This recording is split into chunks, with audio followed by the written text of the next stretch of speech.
Madame, Monsieur, bonsoir. Bienvenue aux 19h de ce 1er février à la une de l'actualité en qualité de représentant du général de corps d'armée Saïd Chengueliha, chef d'état-major de l'ANP, le général-major Mahfoud Ben Meddah, commandant des forces navales, en part à Rome aux travaux du congrès des chefs de la défense des États de l'Afrique 2022.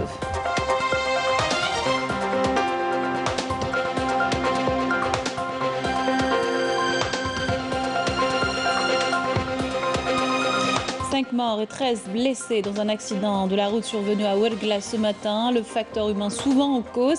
L'annulation du retrait du permis de conduire par les commissions de Wilaya a pour but de responsabiliser les conducteurs. Un dossier consacré aux accidents de la route à suivre dans ce journal.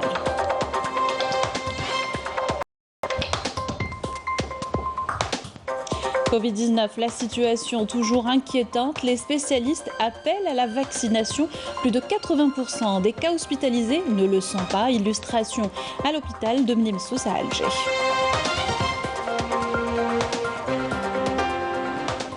Bienvenue à tous, heureuse de vous retrouver. Je vous le disais en titre, en qualité de représentant du général de corps d'armée Saïd Chengueliha, chef d'état-major de l'armée nationale populaire, le général-major Mahfoud Ben Meddah, commandant des forces navales, prend part du 1er au 4 février aux travaux du congrès des chefs de la défense des États de l'Afrique 2022. Il réunit les chefs des états-majors des pays du continent africain et le commandement militaire américain en Afrique, AFRICOM. Abrité par la capitale italienne Rome, ce congrès se tient sous le slogan « Investissement commun pour un avenir commun ». Les participants passeront en revue les défis actuels auxquels fait face le continent africain. Le congrès constitue également une occasion pour l'échange d'expériences et la consolidation de la coopération pour contrecarrer les menaces sécuritaires, l'éradication du terrorisme et la lutte contre le crime transfrontalier multiforme. Ensuite, aborder d'autres axes relatifs aux défis climatiques et leurs relations avec la pauvreté, la famine, mais aussi les moyens pour faire front aux dangers liés à l'extrémisme et à la violence.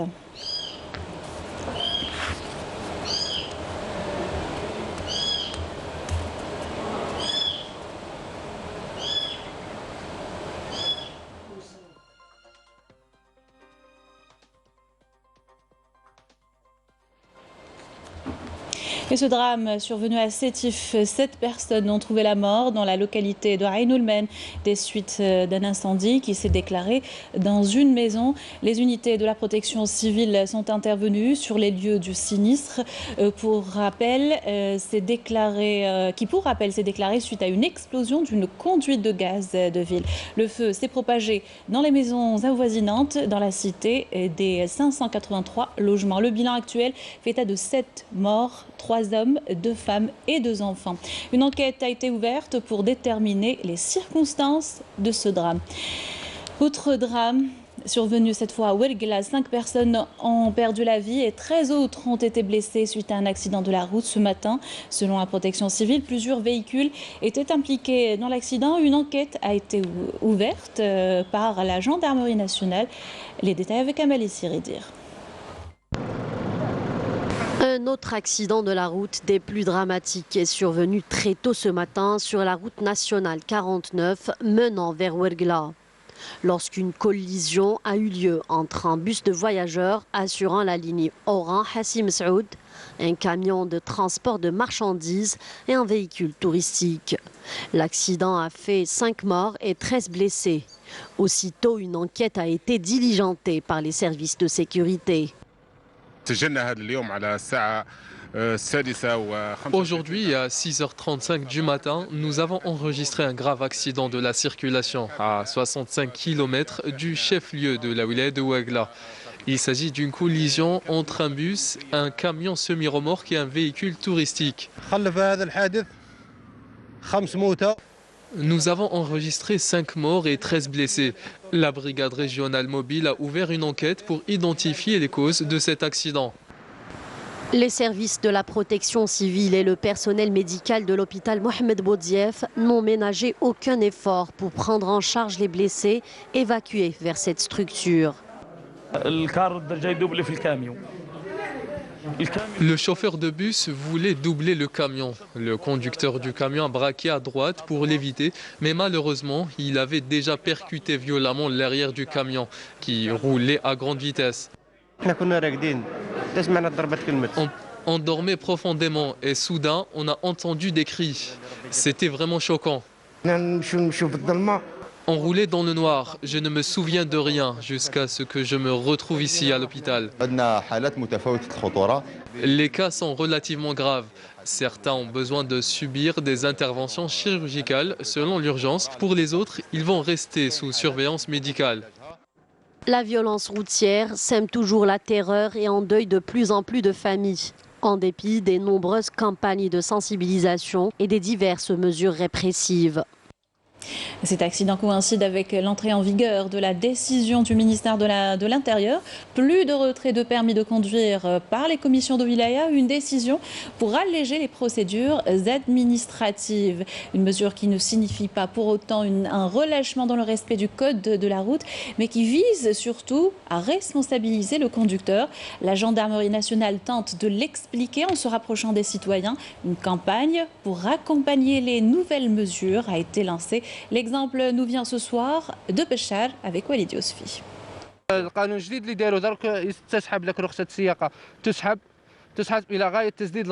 sont là les nouvelles mesures appliquées en cas d'infraction au code de la route. Plus de retrait de permis par les commissions de wilaya. Désormais, le conducteur contrevenant risque une lourde amende qu'il devra payer dans les délais impartis. En cas d'infraction, nous devions patienter plusieurs mois avant de récupérer notre permis de conduire. Encore plus quand la faute était commise dans une autre wilaya. C'est mieux avec cette nouvelle initiative. Cette nouvelle mesure est nettement mieux que celle d'avant. À Béchar, une campagne de sensibilisation a été organisée par l'antenne locale de la gendarmerie nationale pour expliquer ces nouvelles mesures aux automobilistes. Le groupement territorial de la gendarmerie nationale de Béchar a organisé une journée de sensibilisation et d'orientation au profit des routiers portant sur les nouvelles mesures concernant les retraits de permis. En cas de non-paiement de l'amende, le délai est prolongé de 45 jours. En cas de récidive, le dossier sera transféré vers les autorités judiciaires.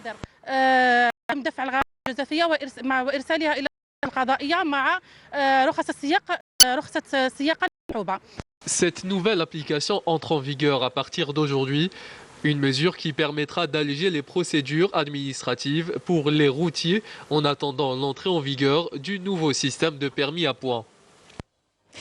Le point sur la situation sanitaire, 1403 nouveaux cas confirmés de coronavirus, 807 guérisons et 14 décès enregistrés ces dernières 24 heures selon le ministère de la Santé. Et malgré la baisse des contaminations, la situation reste inquiétante. Les spécialistes appellent à la prudence et bien sûr à se faire vacciner pour se prémunir des formes graves du virus. Un geste simple qui peut éviter parfois le pire. Plus de 80% des cas hospitalisés n'ont pas été vaccinés. Reportage réalisé par Linda Mekki au CHU de Bni Messous. Commentaire Yamina Saïchi. Au service de soins intensifs du CHU de Bni Messous, on enregistre de plus en plus de patients Covid.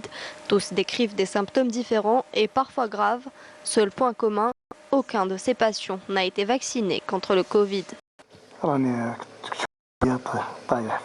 Je n'ai pas voulu me faire vacciner car j'ai été influencé par les fausses informations qui circulent sur les réseaux sociaux au moment où les gens se font vacciner dans tous les pays du monde. Voilà que maintenant je regrette mon choix.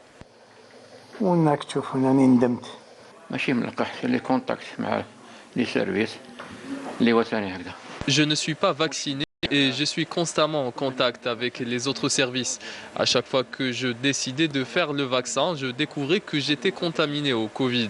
Au bout de la 3e fois, je me croyais immunisé alors que j'ai eu une forme plus grave.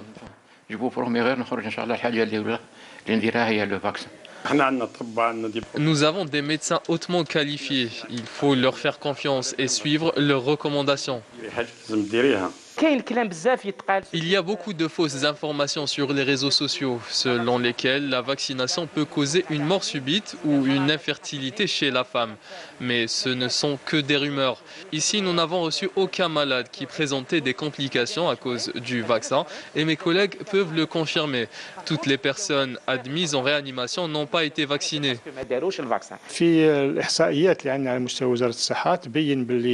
Selon les statistiques du ministère de la Santé, 81% des patients hospitalisés ne sont pas vaccinés. 100% des personnes admises en soins intensifs ne sont pas vaccinées. Pour ce qui est des décès, 96% sont des personnes non vaccinées. Face à cette hausse des contaminations, il est impératif de rester vigilant, de respecter le protocole sanitaire et surtout de se faire vacciner pour éviter toute forme de complications. Le respect des mesures de prévention sanitaire, un impératif également pour rompre la chaîne de transmission du virus. Port du masque, distanciation sociale, entre autres mesures à observer, notamment dans les commerces. Des rondes sont organisées régulièrement par les services de sécurité. Contrôle et sensibilisation sont les mots d'ordre. Illustration à Constantine avec Nesrine Ben Saïdi. Avec la recrudescence des cas de contamination au coronavirus, les brigades de contrôle s'intensifient. Objectif, veiller au respect du protocole sanitaire et à son application. À Constantine, les commerçants sont les premiers concernés par cette mesure. C'est une très bonne initiative. C'est toujours bien de rappeler aux gens l'importance du protocole sanitaire. Ces campagnes de sensibilisation sont organisées pour la sécurité des citoyens, notamment face à la hausse des cas de Covid-19 enregistrés. C'est pour cette raison que nous avons intensifié ce genre de campagne. Les éléments de la gendarmerie et de la sécurité nationale ont mis l'accent lors de ces sorties sur la sensibilisation, notamment au niveau des lieux passants, les restaurants, ainsi que dans les transports en commun. Nous insistons toujours sur l'importance de se désinfecter les mains de façon régulière. La distanciation physique, ces mesures visent à nous protéger et à protéger les autres. Les éléments du groupe régional de la gendarmerie nationale de la wilaya de Constantine ont organisé cette sortie sur le terrain pour contrôler et veiller à l'application du protocole sanitaire. Nous avons sanctionné certains commerçants où le protocole sanitaire n'était pas appliqué. Cependant, la prise de conscience et le comportement civique du citoyen restent les principaux moyens pour rompre la chaîne de propagation de cette maladie. Les conséquences des hausses des contaminations, une ruée sur les laboratoires observés ces dernières semaines avec des tests de plus en plus faciles et rapides. C'est pour beaucoup d'analyses microbiologiques où on utilise des lieux de culture réels. On voit dans un des laboratoires qui les fabrique, a signé Adel. Les réactifs biologiques et les sérums, deux produits pharmaceutiques longtemps dépendants des importations et véritable souci pour le milieu hospitalier et laborantin. Une dépendance qui devrait être atténuée grâce à cet investissement à Ain Mila, totalement dédié à la production de ces deux produits grâce à une unité de production dotée d'une technologie de pointe. Avant, pour effectuer des analyses, l'ancienne technique nécessitait entre 4 à 7 heures. Par contre, la nouvelle technologie que nous utilisons, c'est-à-dire les milieux de culture prêts à l'emploi, nous donne des résultats instantanés. Facile à manier, cette technique permet aux laborantins d'avoir des résultats dans un temps record grâce à une main-d'œuvre locale hautement qualifiée. Nos laboratoires sont spécialisés dans la fabrication des solutions biologiques dans des milieux stérilisés et qui répondent aux normes internationales. Notre personnel est composé de cadres nationaux à 100%, des pharmaciens, des laborantins et des ingénieurs d'État en biotechnologie. Notre unité est dotée de techniques de haute précision pour assurer un produit d'une grande qualité. Un investissement fruit de décisions prises par les hautes autorités pour encourager le climat de l'investissement national, notamment en matière de production pharmaceutique, afin de lutter contre la pandémie et réduire la facture des importations. Diplomatie, le ministre des Affaires étrangères de la communauté nationale à l'étranger, Mtan Lamamra, est arrivé aujourd'hui à Addis Abeba pour prendre part aux travaux de la 40e session ordinaire du Conseil exécutif de l'Union africaine, regroupant les ministres des Affaires étrangères des pays membres. Cette session, qui se tiendra au siège de l'Union africaine le 2 et 3 février courant, sera consacrée à l'examen d'une série de questions relatives à la coopération bilatérale entre les pays africains au vu de faire face aux différents défis sécuritaires et politiques imposés par la conjoncture. Outre les retombées de la pandémie de Covid-19 sur la situation économique et sanitaire, il sera également question de l'examen des rapports des activités des différents mécanismes et commissions sectorielles du Conseil exécutif et le renouvellement de la qualité de membres de nombre de structures principales. Cette session se penchera également sur la préparation de la 35e session ordinaire des chefs d'État de gouvernement africains qui se tiendra les 5 et 6 février courant. Mtan Lamamra devra tenir plusieurs rencontres avec ses homologues des pays africains. Lancement d'une caravane d'aide humanitaire du Croissant-Rouge composée de 13 camions à destination des wilayas frontalières de l'ouest du pays. Il s'agit de 100 tonnes d'aide médicale pour renforcer les capacités des hôpitaux et les équipes médicales en première ligne contre cette 4e vague du Covid-19, en plus de produits de désinfection et d'assainissement également au profit des familles. Le coup d'envoi a été donné ce matin au palais des expositions par la présidente du Croissant-Rouge algérien, Saïda Ben Habiles. Je vous invite à l'écouter. 13 camions chargés d'aide humanitaire ont été envoyés. Grâce aux donateurs, des aides en grande quantité attendent d'être acheminées, mais faute de logistique, nous n'avons pas encore pu les envoyer. Et cette triste nouvelle, le Moudjahid Ali Hamlet est décédé à l'âge de 86 ans. Le défunt, né le 18 avril 1936 à El-Harraj, wilaya d'Alger, avait rejoint la lutte armée en 1957. À la suite de cette nouvelle, le ministre des Moudjahidines et des ayants droit, Laïd Al-Biqa, a présenté ses condoléances à la famille du défunt. Inna lillahi wa inna ilayhi raji'un. Un intérêt particulier est accordé à l'agriculture par les autorités à travers notamment l'encouragement du recours à la science. Agrodev, la société agro-développement de Sétif, en est le parfait exemple. Elle dispose de 8 fermes semencières qui produisent plus d'1 million de mini-tubercules de pommes de terre. Reportage Saïd Belounis, commentaire Adel Boukhams. La recherche scientifique au service de l'agriculture. Tel est l'objectif assigné à la société de développement agricole Siza Gellel, au sud de la wilaya de Sétif. Un savoir-faire avéré qui a permis de développer de nouvelles techniques pour booster la culture de la pomme de terre. المهم اللي 750 ألف تقسم على les 2 pôles semenciers الأقطاب. Nous produisons 750 000 semences qui sont mises à la disposition de 2 pôles semenciers. Grâce au soutien du ministère de l'Agriculture, notre société a pu produire la génération 0 des plants de la pomme de terre de pré-base répondant aux normes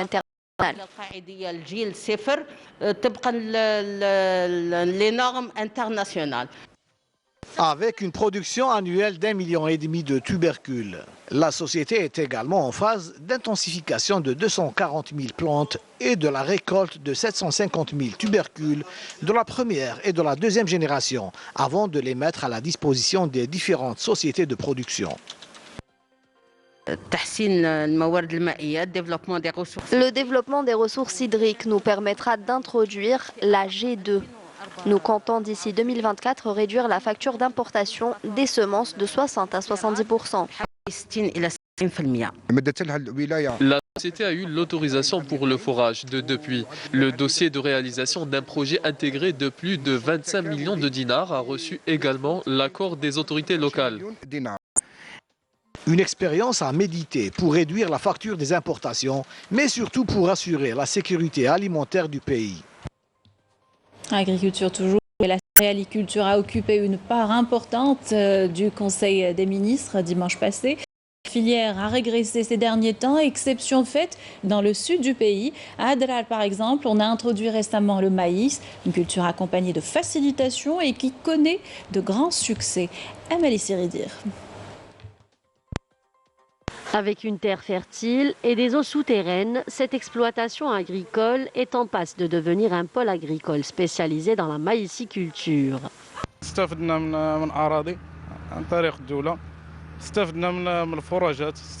Grâce à l'aide de l'État, nous avons pu bénéficier de terres et de forages de la part de l'Agence nationale de l'emploi des jeunes. Nous avons pu atteindre nos objectifs, produire 50 tonnes de maïs à l'hectare.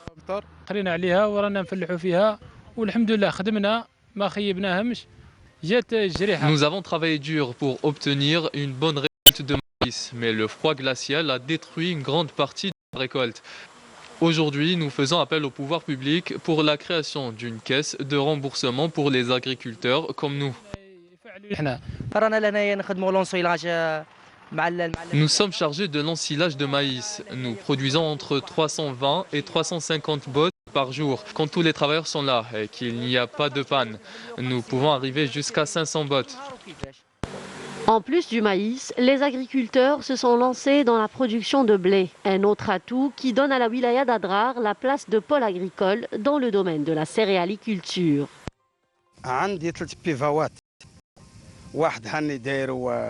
J'ai 3 pivots, j'en utilise un pour le blé et les 2 autres pour le maïs.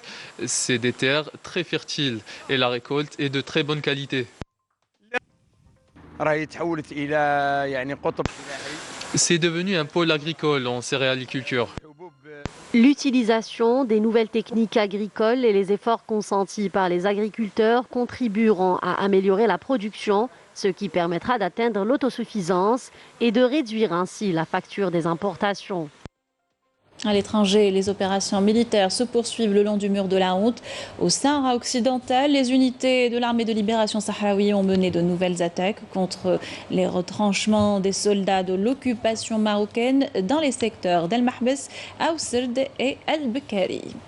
Et en Équateur, des inondations après de fortes pluies à Quito ont fait hier 11 morts et 32 blessés. Des torrents d'eau charriant des pierres et de la boue ont envahi une avenue de la capitale équatorienne, emportant des voitures et inondant des maisons et des rues. Les fortes pluies qui s'abattent sur l'Équateur depuis octobre dernier ont fait déjà 18 morts. Voilà, c'est la dernière information de notre journal. Merci de l'avoir suivi. Excellente soirée sur Canal Algérie.